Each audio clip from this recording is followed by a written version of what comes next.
Hello everyone and welcome back to my channel. In this video I finalized the build of the famous Messerschmitt Bf109 E-4B. This is a 1 in 48 scale weekend edition kit from Eduard. I chosen this kit because I really like the yellow nose with the red stripe. I also used the Eduard PE set for weekend edition kits and lots of traditional scratch build with endless patience. I started the build with the cockpit followed by the engine. You can check both of these builds in videos on my channel. If you haven't seen them, just click the link on the screen or in the description below. The Bf109, without a doubt in my opinion, is one of the most iconic warplane from World War II.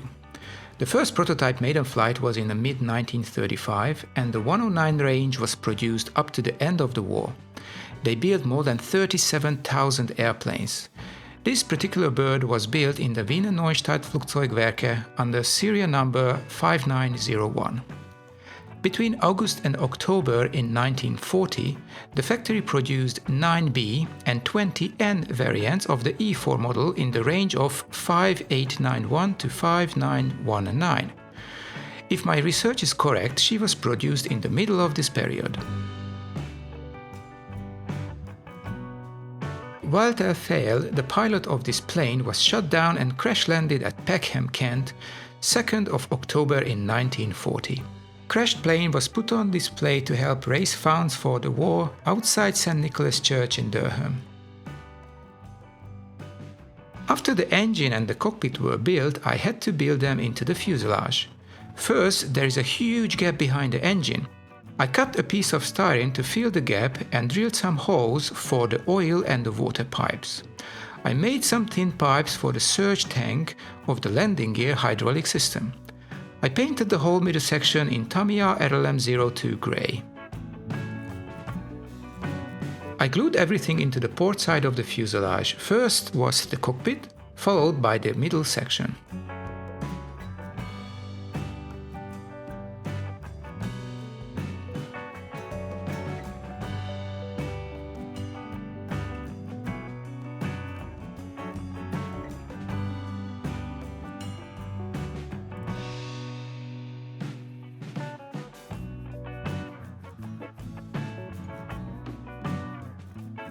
I upgraded the front and the back of the oil cooler with PE parts, then I painted it in flat aluminum. After it dried, I glued this into the port side as well. The out pipe from the oil cooler is at the top left back corner. I used lead wire and painted it black, and the connection point is copper. Hardly visible, but I believe it looks cool.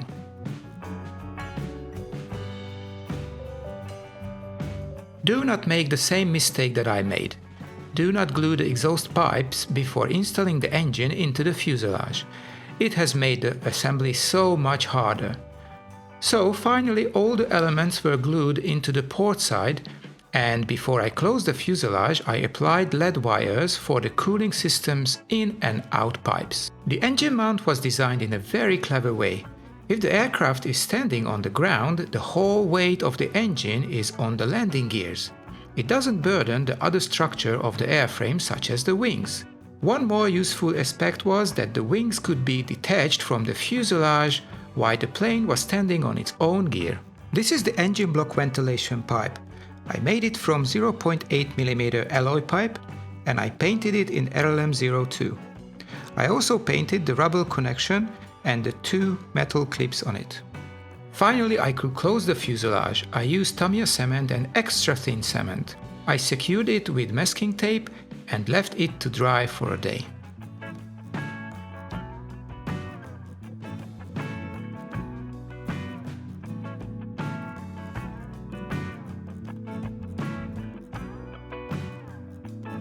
The clear parts in the kit are very nice. Usually I like to use die-cut masking sheet, but this time I didn't have one, so I had to make my own.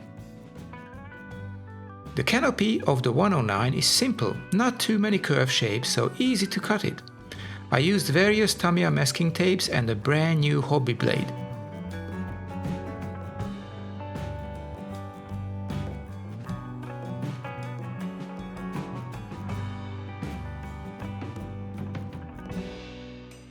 I masked them inside and outside, then painted their inside RLM02.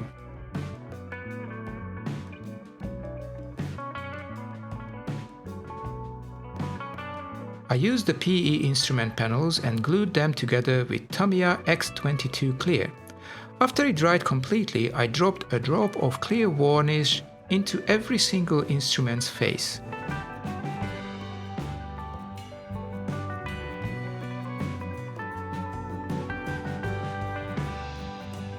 I made the back of the instrument panel as well.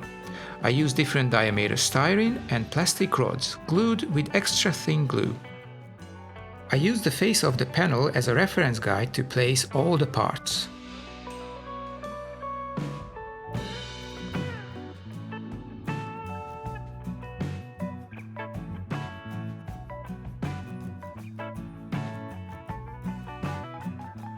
I glued all parts together with gel superglue.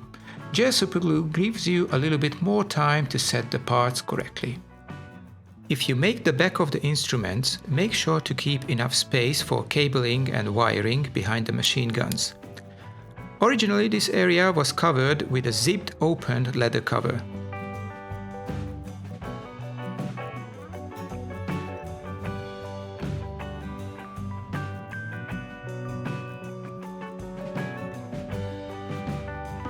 The cooling radiators are located at the bottom of the wings. The positioning had both pros and cons to it. They located it close to the trailing edge and integrated into the wings, with increased airflow around the wing and enhanced cooling properties. The problem was that the position of the undercarriage was such that dirt could be thrown from the wheels directly into the radiators. Operating from a muddy, dirty airfield could cause blocked, overheated radiators, which can be a huge problem. The back of the cooling radiators are wrong. I cut them off and made a piece of styrene to fill the gap. I also cut the cooling flaps off, but this is for later. I painted the PE parts in dark iron and I used a dry brush technique to highlight the details. I made my own liquid putty. Mix Tamiya's basic putty with Mr. Color leveling thinner. Apply it with a toothpick, then clear the excess with leveling thinner. Try to do a quick job, otherwise the leveling thinner can ruin the surface of the plastic.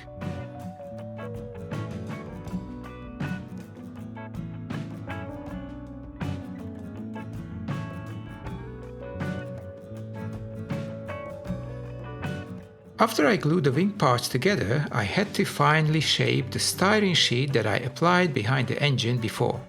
The fit of the fuselage and the wings is excellent.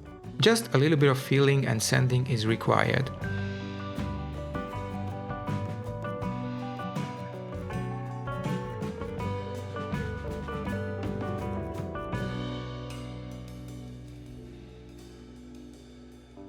I also rescribed the disappeared panel lines and rivets. I used a 0.1 mm razor saw and various of rivet makers.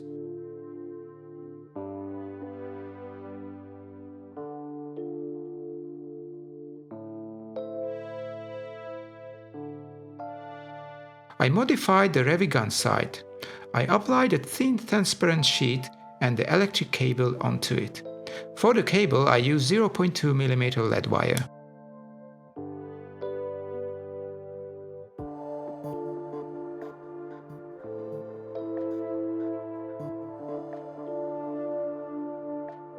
I painted it flat black and the soft pad at the front is brown leather.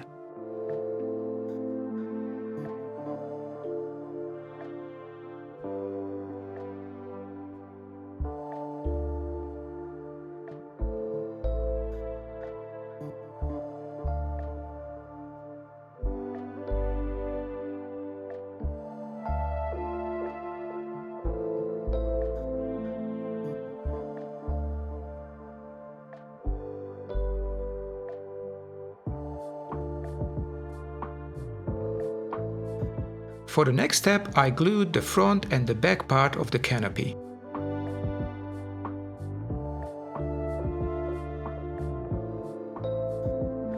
I glued all the control surfaces in place. I like to set them in an offset position. If you do the same, don't forget to match the control stick and the pedals in the cockpit. When I built the cockpit, I already set them a little bit on off position.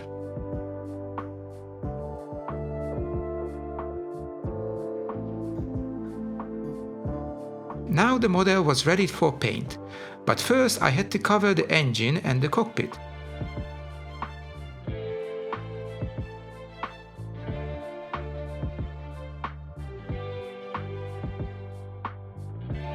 I used a thin styrene sheet and approximately 3.5 kilometers of masking tape. Maybe even more.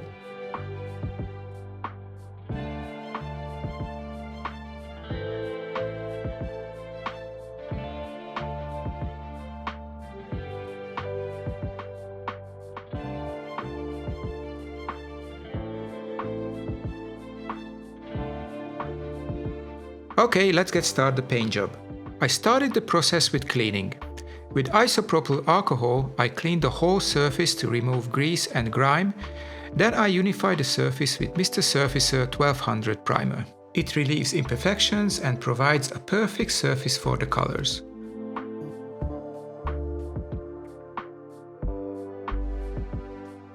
I left it dry properly and then sanded the surface with a fine sanding sponge to make it nice and smooth. I used two different light blue paints for the belly. The RLM76 is more greyish, so it's perfect for a base tone. It's almost the same tone as the primer. After it dried, I used my favorite pre-shading technique.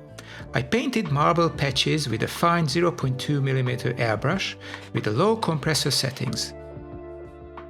Here is a quick tip. Add a little bit of paint retarder into the paint mixture. It will make the paint dry slower, plus helping to keep the nozzle of the airbrush clean. It is a time-consuming job, but worth the time because the result is amazing.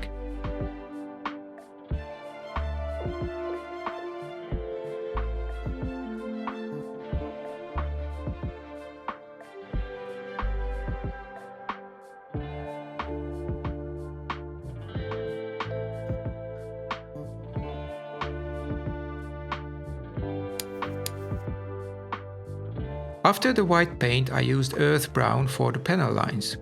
I don't really like to use very dark colors such as black for pre-shading on a light surface. Those colors are too contrasty for my taste.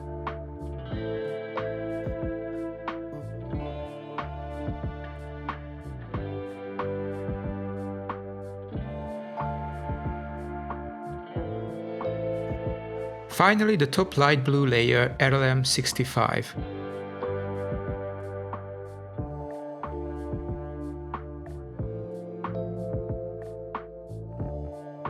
I applied very thin layers up to the point where I was satisfied with the effect.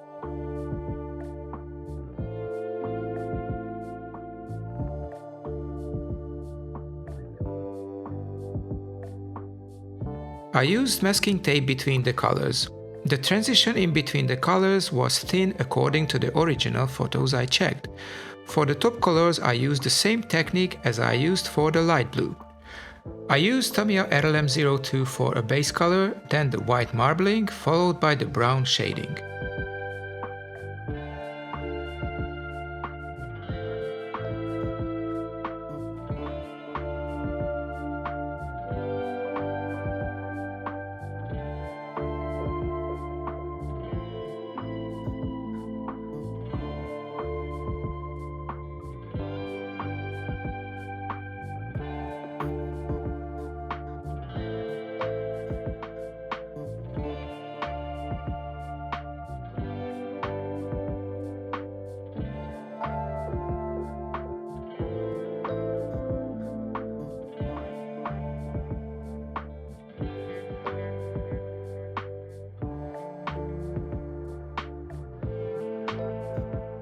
This time I used darker brown.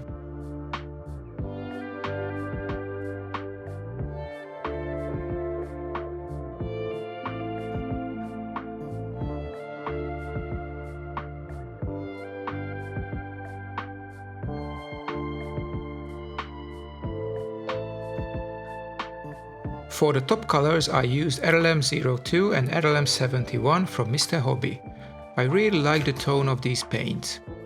Again, I used multiple thin layers for the desired effect.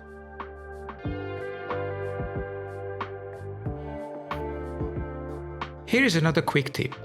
Let the paint dry because the real effect is different if the paint is still wet or it's already dried.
I'm really pleased with the result, and all the time, effort and hundreds of meters of masking tape that I've put into this paint job was definitely worth it. There were two ugly patches on both sides of the fuselage.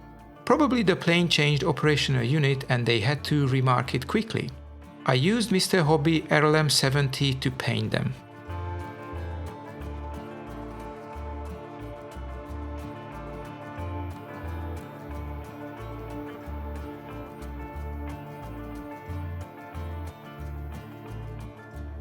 The main paint job is done. Let's move on the yellow.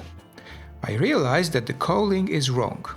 If you want to build it separately, you have to cut this area because the air intake is here.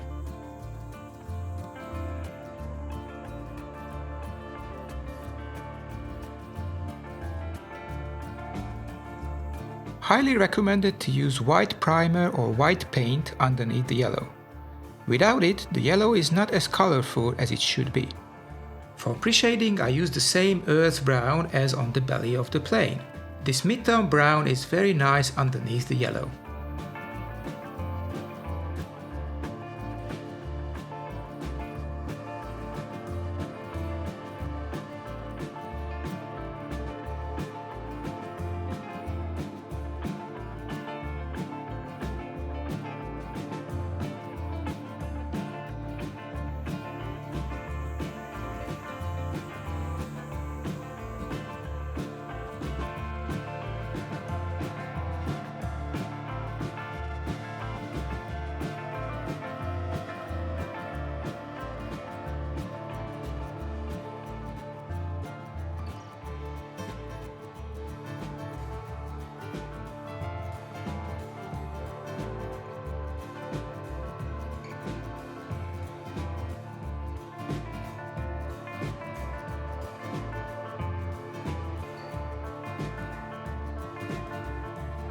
And finally, the famous red stripe around the nose.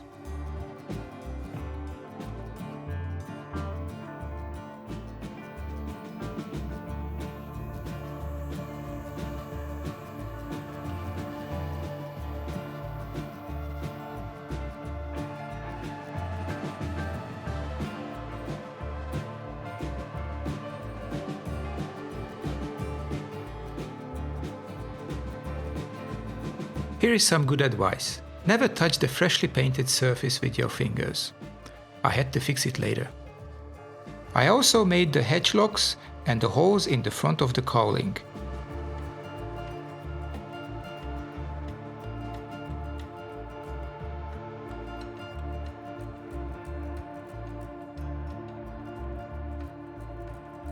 I painted the gaps at the landing flaps in RLM02.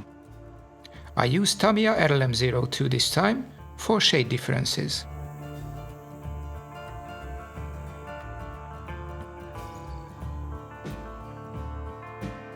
I also painted the rest stripes on the top of the wings.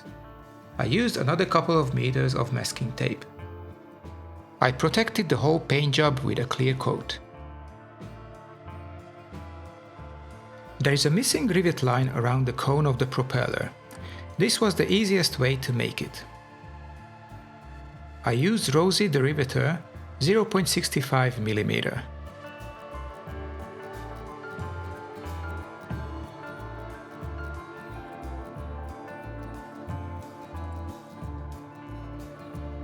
I used the same technique for the cone as I used on the cowling.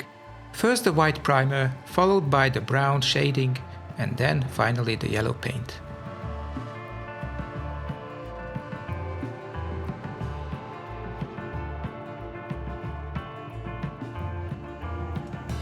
I used Mr. Color Silver under the black-green on the propellers. This paint is durable, therefore there is no need for chipping varnish. The hub of the propeller is flat aluminum.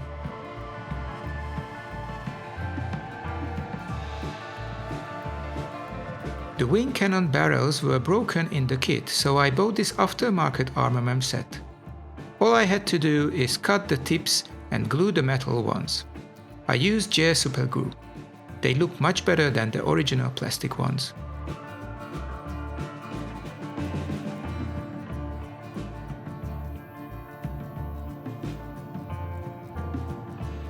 After the paint job, I built wires, tubes and machine guns on the top and behind the engine. I used various materials including lead wires, alloy tubes, copper wires and superfan wires from broken headphones.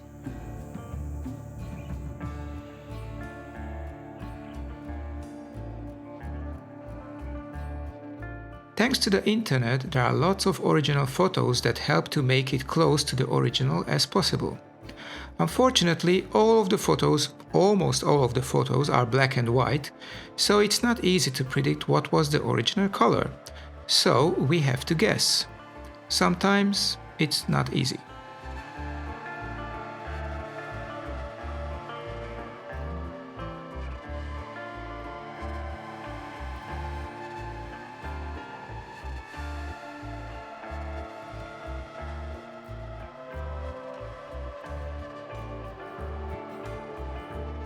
In this point I realized that the air intake is yellow, not blue, so I had to fix it later.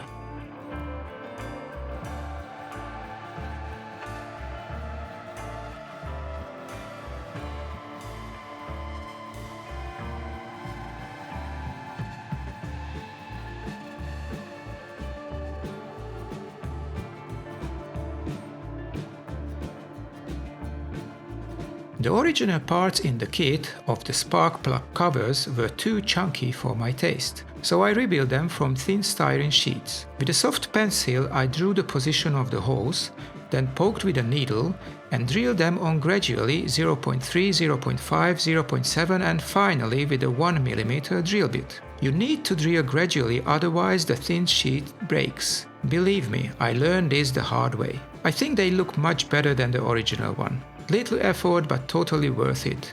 What do you think? Let me know. Applying the decals was straightforward. The quality of Eduard's decals are nice and thin. I had no problems whatsoever.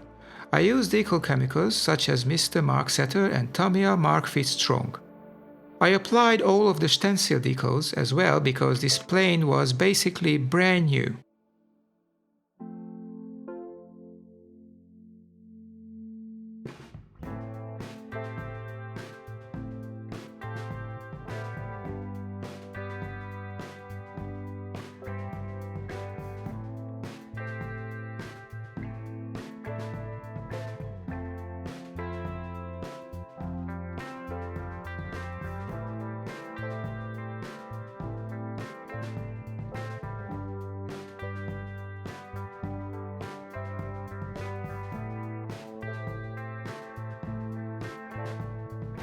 I drilled the insertion holes on both sides of the fuselage. I forgot to drill them before painting, so I had to be super careful not to destroy the nice paint job.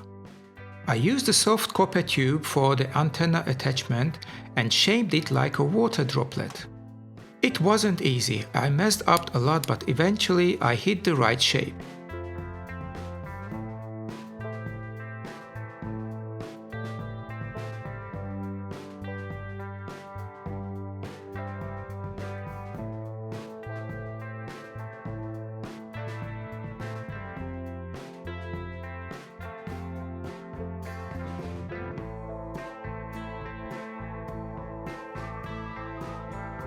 I really like this little detail.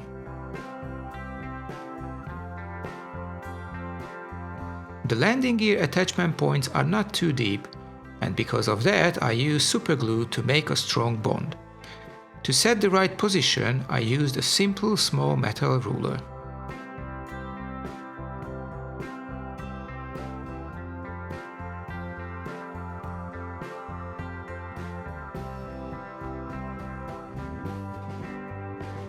Because I cut off the radiator flaps before, I could recreate them from copper sheet. For the precise bend I used photo etch tool.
For the mechanism of the radiator flaps, I use 0.3 mm alloy pipes. I cut off the tail wheels and drilled a hole for the axle. For the axle I used alloy pipe. I really like to work on small details. I believe these small details like brake lines, antennas and many more make the whole model much better.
Picketing rings for mooring rope are used to moor the wings to the ground.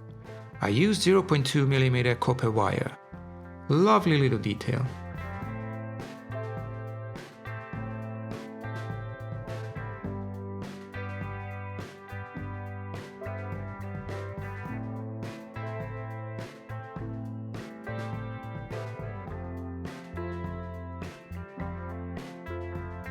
Accidentally, I broke the pitot tube, so I had to remake it.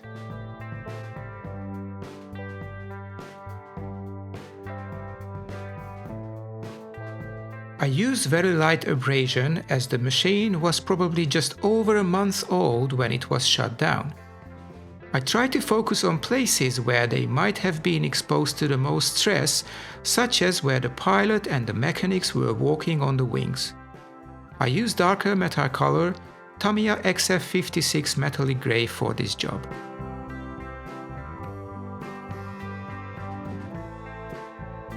Before weathering, I protected the surface with matte varnish. I like to use Tamiya panel liners, but I always make them much thinner than what they are, because it's easier to gradually apply for me. For the light colors I used grey, for the darker shades I used dark grey. I only use black when I need some contrasty effect.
There was some kind of drain pipe at the back of the port side radiator. I'm not sure what the function of this pipe was.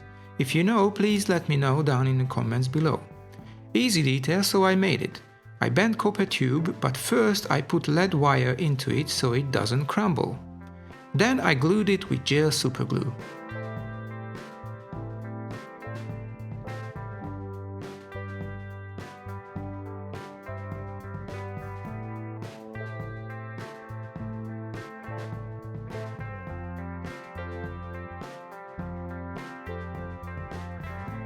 There were two little cones on the antenna.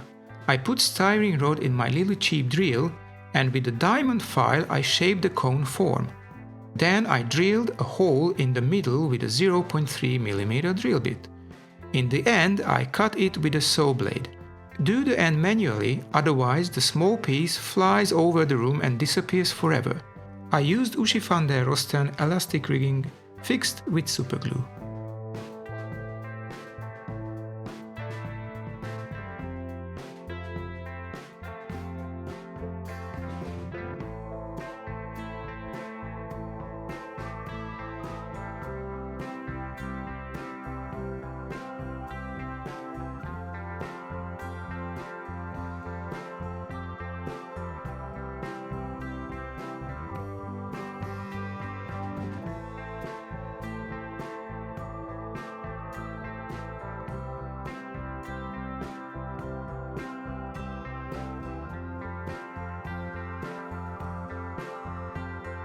The two handles in the front canopy are 0.3 mm alloy pipes.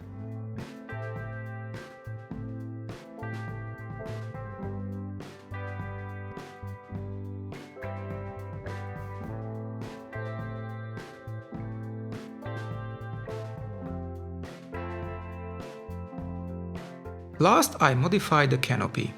I made 3 prototypes, but I broke and ruined all of them by accident until I found a way to make it properly. First, I drilled 4 holes in the 4 corners to have some reference. I used the 0.5 mm drill bit. The thinner one always broke and the thicker one turned out to be too rough. I perforated between the 4 corners. Then all I had to do was open the holes. I filed the excess step by step with very fine 200, then 400 and finally 600 diamond files. I did it slowly with a little force. Very easy to break it. Believe me, I broke 3 once. Before drilling and filing, I protected the top of the canopy with masking tape. Actually 3 layers of masking tape, just in case. I painted RLM02 inside, then RLM71 outside.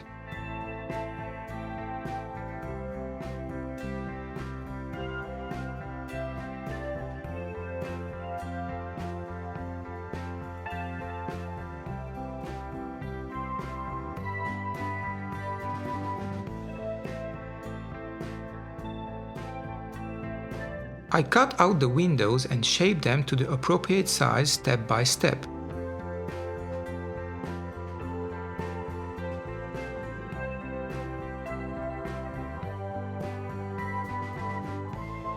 Glued them together with Tamiya X22 clear.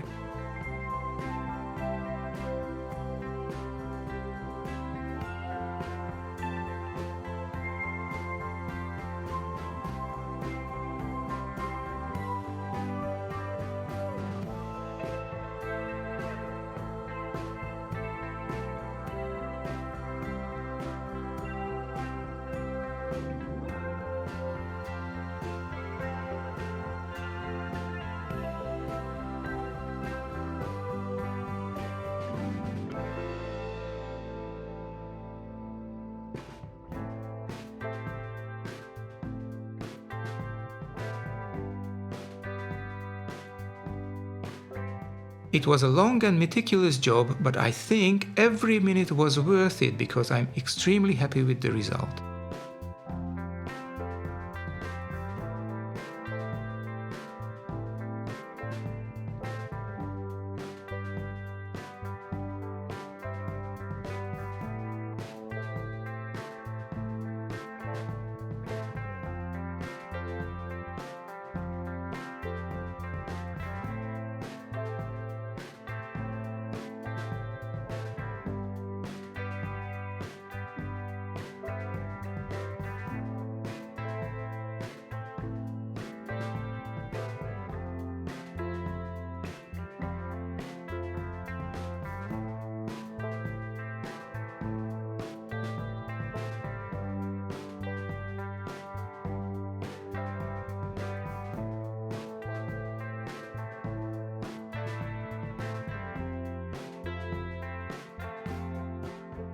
I spent a lot of time building this model, searching the internet or building prototypes. But I think it was worth the effort because I'm very pleased with the end result. Hope you enjoyed this video and see you next time.